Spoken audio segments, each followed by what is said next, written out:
Jesus went up a mountain, and there he stayed the night, praying to God. I couldn't even begin to imagine what this could have been like. Were any words exchanged? Maybe none were needed. I thought of the experience of St. John Vianney, who used to sit in the church, and people asked, well, how do you pray?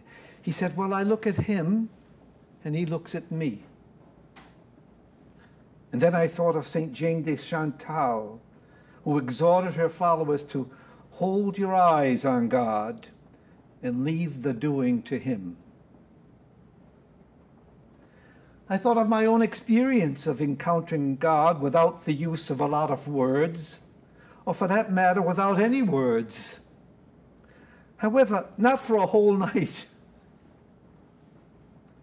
Prior to going to a nephew's house for dinner, I would stop at the monastery that adjoins his property in Portsmouth, Rhode Island, and join the monks for evening prayer, alone for some time before they entered into their stalls to begin the prayer. The church was circular, high, dark. The nave, or central area, towered. The circular walls were dotted with pieces of stained glass window. I mean, like hundreds, if not thousands, all around these walls, along with the Blessed Sacrament, with the sanctuary light flickering. I hear noises. Could it be chestnuts falling from trees onto the thin roof?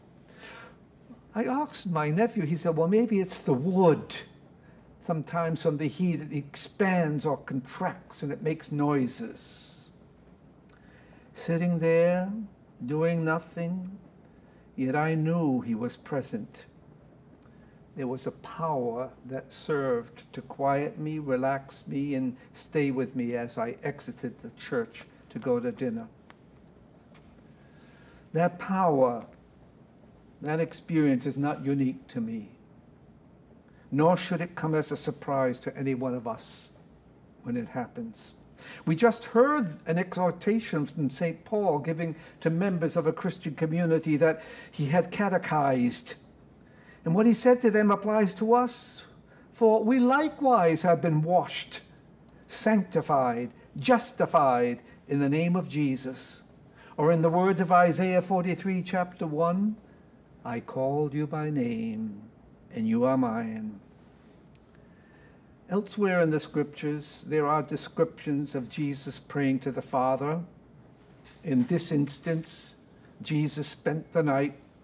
We can speculate on what transpired, but better to focus on what happened once he came down from the mountain. He named and selected his first disciples.